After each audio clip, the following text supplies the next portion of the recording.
जालन्यात पिस्तूल कुठून आलं या प्रकरणी भुजबळ यांची गृहमंत्र्यांनी चौकशी करावी। हाच यांच्या माणसाला रिव्हॉल्वर घेऊन आमच्या कार्यक्रमात घुसवतो अशी टीका मनोज जरांगे यांनी भुजबळ यांच्यावर केली। भुजबळांच्या बीडमधील सभेतील आरोपींना जरांगे यांनी उत्तर दिले।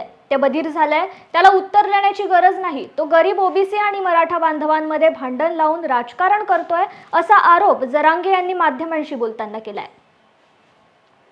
मंत्र्याला माझी विनंती, त्याची चौकशी करा त्या भुजबळची।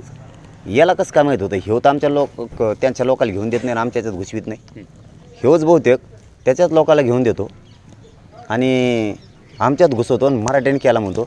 आता हे रिव्हॉल्वर घेऊन बहुतेक आमच्या कार्यक्रमात घुसवील त्यांच्याच लोकाला। याला रिव्हॉल्वर घेतलेल्या काय माहीत, आम्हाला नाही माहीत। याला नंबरिंग पडलेली बीडची काय माहीत। नंबरिंगसुद्धा सांगतो ह्यो की नंबरिंग होते, हे घर 12 नंबर, हे आमका नंबर, ते 13 नंबर, असे नंबर घेतो ते। याला काय माहिती? याचा अर्थ ह्यो गोरगरीब मराठ्यात आणि गोरगरीब ओबीसीत वाद लावतो। आता रिव्हॉल्वरचं याला काय माहिती? याची चौकशी गृहमंत्र्यांनी केली पाहिजे। नसता याला सर्वस्वी जबाबदार दोषी गृहमंत्री राहणार आहेत आणि मुख्यमंत्री।